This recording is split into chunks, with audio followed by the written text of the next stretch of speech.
하늘을 바라보라라는 제목으로 하나님 말씀 함께 나누겠습니다. 이 두 주간의 특세를 통해서 우리 성도님들의 삶 가운데 삶의 구석구석이 회복되어지는 놀라운 역사가 나타나길 소망합니다. 새벽마다 우리 연약함을 위해서, 나의 약함을 위해서 계속 붙잡고 우리 기도하시는 성도님 될 수 있기를 소망합니다. 하나님께서 환상 중에 나타나셔서 아브라함에게 말씀하셨습니다. 그런데 제일 먼저 하신 말씀이 두려워하지 말라, 이 말씀이셨어요. 그러니까 지금 아브라함이 두려워하고 있다라는 것입니다. 왜 아브라함이 두려워하는가? 전작인 14장을 보면 알 수가 있습니다. 그돌라오멜이 이끄는 4개의 연합군이 아브라함의 조카 롯을 포로로 끌고 갔기 때문에 그렇습니다. 그래서 아브라함이 자신의 집에 있는 사병 318명을 거느리고 쫓아가서 그 4개 연합군 가운데에 포로로 잡혀 있는 조카 롯을 구해 가지고 온 것입니다. 처음에는 기쁘고 좋았습니다. 그런데 시간이 지날수록 두려움이 엄습해 오는 것입니다. 내일 그들이 나를 찾아와서 나를 공격하면 어떻게 하지? 내일 또 승리할 수 있을까? 이런 고민이 생기고 두려움이 생기는 거예요. 그러나 여러분, 두려움과 염려는 그 하나로 결코 끝나지 않습니다. 두려움은 전염성이 있습니다. 염려는 전염성이 있습니다. 내일 그들이 찾아와서 나를 공격하면 어떻게 하지? 이 두려움으로 시작했는데 2절에 보니까 나는 자식이 없사오니 갑자기 자식 없는 게 걱정이 되었습니다. 다른 문제로 불똥에 튀어서 두려워하고 염려하는 것입니다. 하나님이 10년 전에 내게 찾아오셔서 자식 주시겠다고 했는데 왜 나는 아직 자식이 없지? 내가 이렇게 자식 없이 죽는 건 아닌가?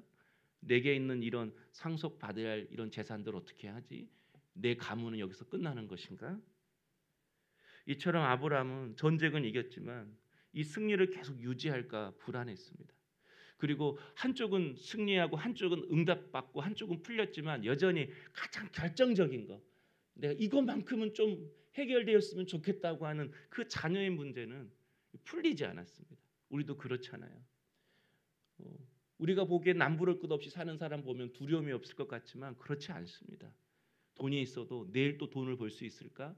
내일 또 이렇게 사업을 계속 유지할 수 있을까? 내 노후에도 이런 생활이 계속될 수 있을까? 이런 고민이 있습니다. 그리고 남들 보기에는 부족할 수 없을 것이 보여도 자기 삶 가운데 내가 결정적으로 해결되었으면 좋겠다는 그 부분만큼은 해결되지 않아서 숨기고 아파하고 있는 분들이 굉장히 많습니다. 자신이 원하는 결정적인 소망은 이루어지지 않아서 답답해하는 것이죠. 여러분, 이때 하나님께서 아브라함을 회복시키는 방법이 있으셨습니다. 6절에 보니까 아브라함이 여호와를 믿으니, 믿음을 회복시키는 것이었습니다. 하나님께서 우리를 보실 때 귀하게 보시는 것이 있습니다. 바로 우리의 믿음입니다. 왜냐하면 하나님은 우리가 행동하는 것보다 먼저 믿는 것을 원하시는데 하나님은 불가능한 것이 없기 때문에 그렇습니다. 하나님은 부족한 것이 없기 때문에 그렇습니다. 한마디로 행동하는 것, 행함의 문제는 하나님에게는 전혀 문제가 되지 않아요. 하나님이 그냥 하시면 돼요. 그러니까 하나님이 우리에게 먼저 요구하시는 것은 우리가 먼저 계획하고 행동하는 것보다 먼저 믿는 걸 주님 원하십니다. 제자들이 설레발 쳤잖아요. 주님, 우리가 하나님을 위해서 무슨 일을 해야 합니까? 우리가 주를 위해서 무슨 일을 해야 할까요? 그때 주님이 너희들이 해야 할 일은 나를 믿는 것이다. 믿는 것부터 먼저 해. 믿는 것이 중요해. 나를 신뢰하는 것이 중요해. 주님 그렇게 말씀하셨습니다. 성도 여러분, 그래서 믿는 게 중요합니다. 믿으면 구원을 얻고요. 믿으면 병고침을 받고요. 믿으면 귀신이 떠나가고요. 믿으면 삶의 모든 문제가 풀리고요. 겨자씨만한 믿음 가지고 믿어도 우리 인생의 모든 산들이, 태산과 같은 그런 고난들이 옮겨지고 떠나가게 되는 것입니다. 그래서 우리의 신앙생활에 있어서 가장 중요한 것은 여러분, 하나를 꼽으라면 반드시 믿음인 것입니다. 탁구 선수가 탁구 못 치면 아무것도 아니잖아요. 농구 선수가 농구 못하면 아무것도 아니잖아요. 예수 믿는 자가 믿지 못하면 아무것도 아닙니다. 성경을 보면 우리 신자를 향한 여러 가지 표현이 있습니다. 뭐 기도하는 사람, 예배하는 사람 물론 있어요. 그러나 성경에서 가장 많이 표현하는 그것은 믿는 사람. 여러분, 예수 믿는 사람은 믿는 사람이에요. 성도는 믿는 사람이에요. 믿어야 되는 것입니다. 그러면 오늘 말씀을 통해서 우리가 어떻게 해야 잘 믿을 수 있을까요? 어떻게 해야 좋은 믿음, 신실한 믿음이 우리에게 생겨나는 것입니까? 첫 번째는 여러분 말씀을 잘 들어야 합니다. 다시 말해서 말씀이 들려야 되는 거예요. 하나님께서 두려워하고 있는 아브라함에게 찾아오셔서 제일 먼저 하신 일은 말씀을 주시는 것이었습니다. 아브라함아, 너 두려워하지 말아라. 아브라함아, 내가 너의 방패가 되어줄게. 내가 너의 상급이 되어줄게. 내가 너에게 자녀를 줄게. 그때 아브라함이 어떻게 했죠? 아브라함이 믿으니, 딴 것 아니라 하나님의 말씀을 믿었대요. 내일 그들과 오멜이 군사 이끌고 와도 두려워하지 마. 아멘. 내가 너를 지켜줄 거야. 아멘. 내가 너의 상급이 되어줄 거야. 아멘. 내가 너에게 자손을 허락해 줄 거야. 아멘. 이렇게 하나님의 말씀이 들리니까 아브라함에게 믿음이 생기는 거예요. 그러니까 말씀이 떨어질 때마다 아멘, 자기의 말씀으로 받는 것입니다. 아멘을 습관적으로 하는 사람들이 있어요. 공식처럼 아멘 잘하고 크게 하면 복 받는 것처럼. 그러나 여러분 진짜 아멘은요, 아멘, 마음으로 믿어지는 아멘, 그렇게 하신 분들이 있어요. 여러분 그 아멘이 진짜 아멘, 말씀이 들려지고 말씀이 내 심령에 꽂힐 때 아멘, 말씀이 들려지는 역사가 있기를 원합니다. 이 주간 우리의 듣는 귀가 열려서 듣는 말씀마다 아멘으로 받고 그 아멘으로 인해서 그 말씀이 내 삶 가운데에 그대로 성취되어지는 놀라운 역사가 나타날 수 있기를 주의 이름으로 축복합니다. 로마서 10장 17절에 그러므로 믿음은 들음에서 나며 들음은 그리스도의 말씀으로 말미암느니라. 믿음은 하나님의 말씀을 들을 때 생겨난다고 합니다. 물론 기적도 역사도 우리에게 믿음을 줍니다. 그러나 그 믿음은 오래가지 못합니다. 우리 다 알잖아요. 이스라엘 백성들이 홍해가 갈라지는 그 놀라운 기적을 경험했습니다. 그러나 그것은 3일밖에 가지 못했습니다. 3일 지나고 광야길 걷고 물 떨어지니까 그들이 또 불평했다, 이렇게 표현하고 있습니다. 보고 믿는 믿음, 기적을 통해서 믿는 믿음은 하나님의 살아계심을 우리로 하금 알게 하지만 우리에게 진정한 믿음은 주지 못합니다. 우리를 살아 숨쉬게 하는 믿음, 우리를 오랫동안 이끄는 믿음, 계속해서 내 안에 뜨거움과 열정을 주는 약속을 붙잡는 그 믿음은 하나님의 말씀을 통해서 우리에게 생겨난다라는 것입니다. 그래서 여러분, 사람의 눈으로 보기에는 일도 잘해요, 신앙생활도 잘하는 것 같아요, 교회 생활도 잘해요. 그런데 말씀을 들어보면요, 산만해요. 자꾸 좋으신 분이 있어요. 그러면 시간이 지나면 여러분 그분 반드시 시험에 듭니다. 어떤 일을 통해서 반드시 시험에 들어요. 그런데 여러분이 보기에 믿음이 없어 보여요. 교회 일도 잘 안 해요. 근데 제가 보면요, 저 멀리 앉아있지만 초롱초롱해서 말씀을 듣는 사람들이 있어요. 그러면 제가 안심이 돼요. 곧 신앙 안으로 들어오겠구나. 곧 신앙의 중심으로 들어오겠구나. 곧 주님의 품으로 들어오겠구나. 그런 믿음이 생겨요. 그만큼 말씀은 우리의 삶을 변화시키고 우리를 새롭게 하는 능력이 있다라는 것입니다. 사랑하는 성도 여러분, 오늘 믿음이 떨어질 때 말씀을 들으십시오. 우리가 매일매일 밥을 먹는 이유가 무엇입니까? 물론 매일매일 맛있어서 먹는 사람이 있지만 우리 살라고 먹잖아요. 말씀은 그렇게 듣는 것입니다. 살아야 하기 때문에 듣는 것입니다. 들어야 살 수 있기 때문에 말씀을 듣는 것입니다.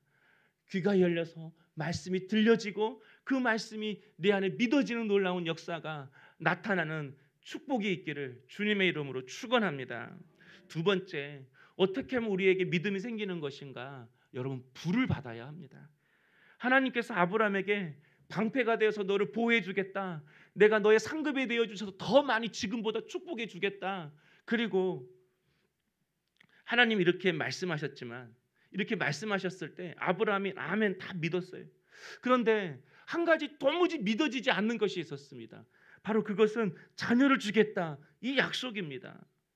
게다가 5절을 보면요, 하나님께서 자녀를 주겠다, 네 종 엘리에셀이 상속자가 아니라 네 몸에서 날 씨가 너의 상속자가 될 것이다 라고 이 약속을 주시면서 하나님께서 아브라함에게 한 가지 행동을 하시는데, 5절을 보면요, 아브라함을 집 밖으로 이끌고 나갑니다.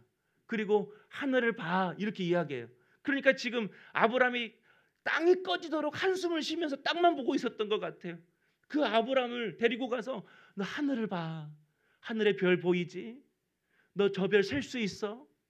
아니요, 내가 네 자손을 이렇게 셀 수 없을 정도로 많게 할 거야, 이 말씀을 하시는 거예요. 지금 아브라함의 나이가 85세예요. 사실 10년 전 75세 때 자녀 주시겠다 하고 아브라함 하나님이 꼬드겨 가지고 설득해서 가나안 땅으로 오게 했잖아요. 근데 10년이 지나도 85세가 되어도 아직 자녀가 없는 거예요. 10년이 지나면 대부분 그런 소망이 없어지잖아요. 각자의 마음속에 데드라인이 있잖아요. 내가 이 정도는 기다릴 수 있어. 5년, 10년 기다릴 수 있어. 근데 10년이 지나도 자녀가 없으니까 이것만큼은 도저히 믿어지지 않는 거예요. 하나님이 이렇게 말했으면 또 믿을 수 있었을 것 같아요. 아브라함아, 저 일로 와봐. 저 밖에 큰 상수리 나무 보이지? 내가 저 큰 상수리 나무처럼 네 건강한 아들 낳게 할 거야. 이렇게 말하면 좀 쉽게 믿을 것 같고 쉽게 이해할 것도 같습니다. 그런데 하나님은 하늘을 바라보고 자녀 한 명도 없는데 저렇게 수많은 별들처럼 내 자손 많게 해줄 거야 이렇게 말씀하니까 이게 도저히 믿어지지가 않는 것입니다. 그래서 아브라함이 8절에 하나님께 이렇게 물어요. 주 여호와여, 내가 이 땅을 소유로 받을 것을 무엇으로 알리일까? 하나님께서 이 땅으로 나를 끌고 와서 자녀 주시겠다고 약속하셨는데 그 약속을 무엇으로 내가 알 수 있겠습니까? 나로 하여금 알게 해주세요. 그때 하나님께서 하신 일이 무엇입니까? 3년 된 암염소 순양을 가져와서 그것을 반으로 쪼개래요. 이것은 중동 사람들의 계약이에요. 짐승을 반으로 쪼개고 계약하는 서로 이 당사자들이 그 짐승 사이를 오가는 거죠. 왜 오가죠? 서로 약속을 지키지 않으면 이 쪼개지는 짐승처럼 너도 쪼개질 거야. 약속을 안 지키는 사람은 반드시 죽임을 당할 거야. 그런 의미로 쪼개진 짐승 사이에 서로 지나갑니다.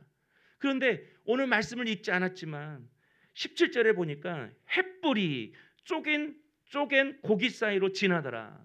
무엇이 지나갔어요? 횃불이 지나갔대요. 횃불이 지나간 거예요. 하나님이 지나간 거예요. 하나님이 불로 지나간 거예요. 불이 지나갔지만 하나님이 지나간 거예요. 환상 속에서 그것을 보았지만 그것은 다른 의미가 아닙니다. 아브라함이 하나님의 불을 본 것입니다. 아브라함이 성령의 불을 경험한 것입니다. 마음속으로 그가 불을 받고 불을 경험한 것입니다. 성도 여러분, 우리가 말씀을 들어도 도무지 믿어지지 않을 때가 있습니다.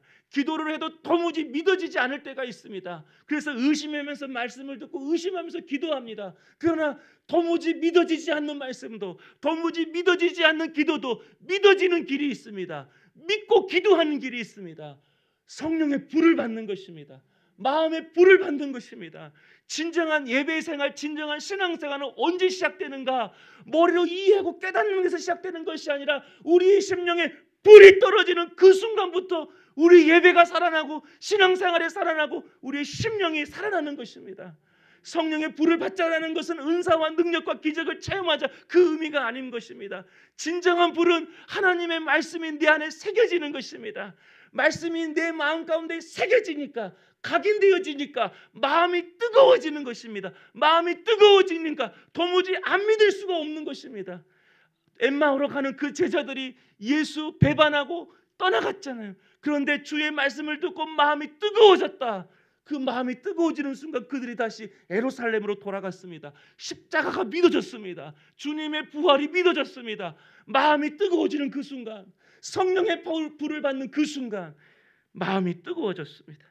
불체험 없이는 여러분 예수 제대로 믿을 수 없습니다. 우리 불 받기를 원합니다. 기도할 때, 예배할 때, 말씀 들을 때마다, 주일마다 우리의 심령에 말씀의 불, 성령의 불이 떨어져서 믿어지지 않는 말씀이 믿어지고 의심되었던 우리의 기도가 회복되어서 믿은 대로 이루어지는 놀라운 역사가 나타날 수 있기를 소망합니다. 여러분, 우리의 믿음이 회복되어지는 것은 두 가지입니다. 하나님의 말씀이 들려야 합니다. 또 하나 불이 내려야 합니다. 그런데 여러분, 그 말씀 어디서 오는 것입니까? 그 불 어디서 오는 것입니까? 오늘 5절에 하늘을 우러러 이 말씀을 보니까 새번역 성경은 하늘을 쳐다보아라 이 말씀. 하늘을 쳐다보아라. 수많은 자녀를 낳게 하는 그 놀라운 역사가 어디서 오는 줄 아느냐? 하늘에서 온다는 것입니다. 말씀은 어디서 오는 것입니까? 하늘에서 오는 것입니다. 불은 어디서 오는 것입니까? 위에 계신 그 주님이 우리에게 주는 것입니다. 말씀은 내가 주는 거야. 불은 내가 주는 거야. 이 두 주간 2022년도 믿음 가지고 살아갈 수 있도록 우리 위에 계신 하나님으로부터 약속의 말씀을 받으십시다. 위를 바라보며 성령의 불을 사모하십시다. 특별히 우리 두 분의 집사님 2주간 약속이 있으셔야 합니다. 하나님의 약속의 말씀을 받지 않고서는 이거 감당할 수 없습니다. 시험만 들 것입니다. 불 받지 않고서는요 매사 시험만 들 것입니다. 때로는 힘들게 할 수도 있습니다. 그러나 하나님의 약속이 내 안에 들어오고 불이 내 안에 떨어질 때마다 주님 함께 그 십자가 가지고 온전히 감당할 수 있을 거라고 믿습니다. 우리 모두가 2주간 듣는 귀가 열리고 그 불체험을 하는 놀라운 역사가 우리 안에 나타나서 2022년 우리가 양으로 가지만 말씀을 듣는 양, 하나님의 불을 경험하는 양으로 갈 수 있는 우리 성도님 될 수 있기를 주님의 이름으로 축복합니다. 우리 주가 일하시